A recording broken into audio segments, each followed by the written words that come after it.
С началом туристического сезона и жаркого лета большой поток туристов направился на Дальний Восток. Путешественники из разных уголков страны теперь имеют возможность отправиться в удивительное путешествие из Владивостока в Китай, страну с большой историей и уникальной культурой. Здесь можно насладиться изучением живописных пейзажей, погрузиться в атмосферу местности и познакомиться с традициями и обычаями местных жителей.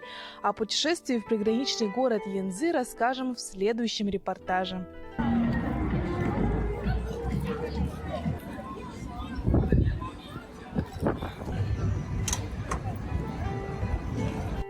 Янцзы, расположенный всего в 60 километрах от российско-китайской границы, представляет собой прекрасный и уютный город.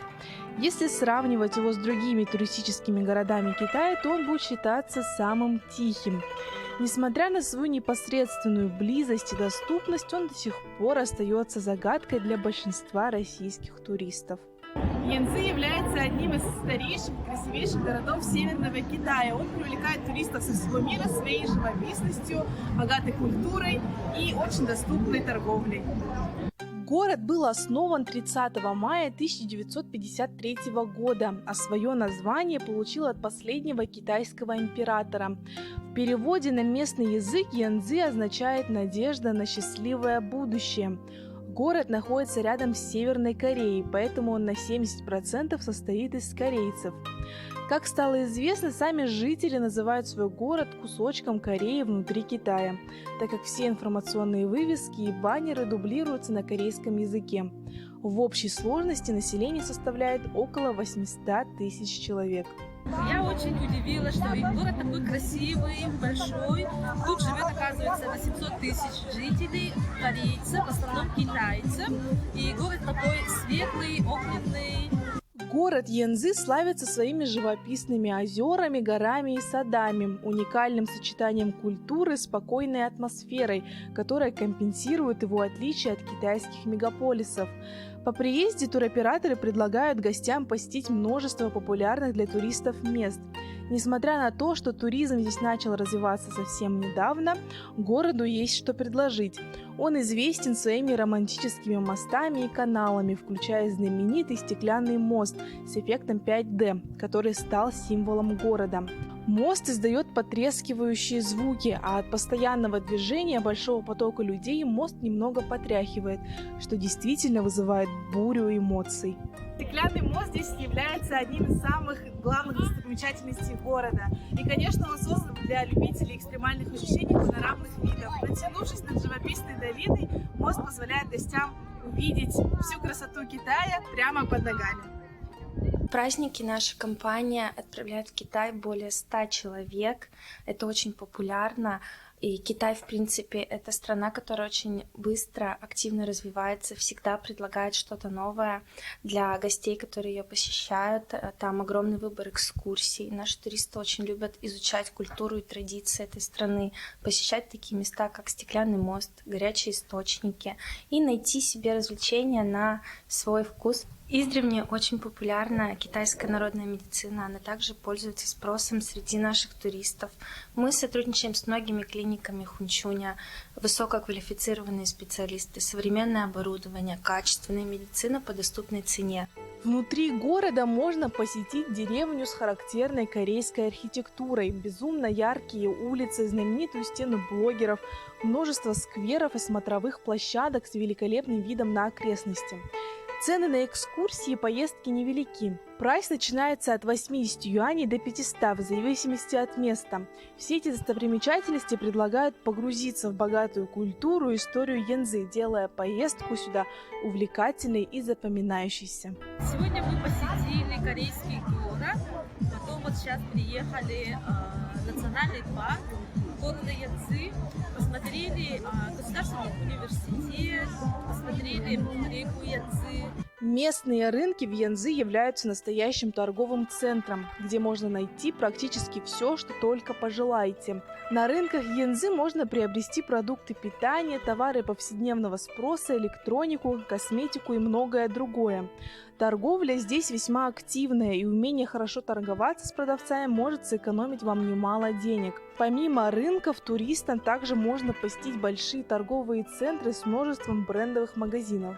Особенно по вечерам выходят местные торговцы, предлагают самодельные украшения, уличную еду и сельскохозяйственную продукцию. Прямо сейчас мы находимся на торговой улице. Тут огромное количество запахов, очень много вкусной еды. Здесь китайцы продают свою уличную еду, и каждый турист может ее попробовать. Помимо того, что готовят китайцы, также можно попробовать и фрукты. Они тут очень дешевые и очень вкусные. В Янцзы может отдохнуть любой житель России за небольшие деньги. Есть прямой автобус из Владивостока. Билет стоит около 10 тысяч рублей с включенными услугами трансфера, визы, гостиницы, завтраков и переводчика. Путь в приграничный китайский город занимает всего 4 часа без учета таможенного контроля. Оттуда уже 2 часа добираться до Янцзы.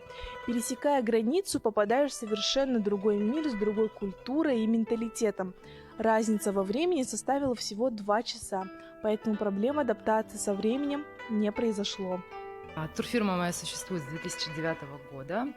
Занимаемся мы туризмом в приграничные города. Это основное направление, такие как Хунчунь, Янцзы. Также работаем с дальними направлениями. Это Харбин, Пекин, Далянь, Байдахэ. Сейчас начинается сезон летний, поэтому количество людей увеличивается с каждым днем, тех, кого мы отправляем в Китай. Мы совместно с партнерами придумываем экскурсионные программы. Мы можем проложить индивидуальный маршрут, например, если человек приходит к нам и имеет желание посетить несколько городов. Не стандартно, например, 8 дней Далянь или 6 дней Харбин, а хочет посетить, например, Пекин, Байдахэ, такой индивидуальный сложный тур, да, мы его можем проработать индивидуально вместе с китайскими нашими партнерами и, соответственно, человека отправить по визе. Тогда он не будет прикреплен к группе и может самостоятельно передвигаться по Китаю, посещать города, которые ему интересны. Я очень много посещаю городов Китая, осматриваю лично гостиницы, экскурсионные программы. Также отправляю менеджеров в обучающие рекламные туры для того, чтобы они могли донести до туриста полностью всю информацию от посадки в автобус, либо в самолет, заселения в гостиницу, что посмотреть, где купить, где поесть. Китайские переводчики в Янцзы обладают не только отличным знанием языка, но и глубоким пониманием местной культуры и обычаев. Они способны качественно переводить как устные выступления, так и письменные материалы, обеспечивая точное и четкое взаимопонимание между иностранными гостями и местными жителями. Благодаря профессионализму и опыту китайских переводчиков Янцзы коммуникация и взаимодействие на международном уровне становятся более эффективными и продуктивными. Во время всего пребывания в Китае у туристов есть возможность позвонить переводчику и спросить все интересующие вопросы, например, по поводу дополнительного обмена валют, экскурсий и магазинов для посещения. Но сейчас вообще, когда после пандемии, в России вообще много туристов. И этот год вообще много туристов было. То есть надо вы к нам приехать, погулять, отдыхать. Все. Путешествие – это возможность открыть для себя новые миры и погрузиться в уникальную атмосферу, обогатить свой внутренний мир и создать незабываемые воспоминания. Находясь в Владивостоке, нельзя не упустить шанс оказаться в другой стране за небольшие деньги и в кратчайший срок.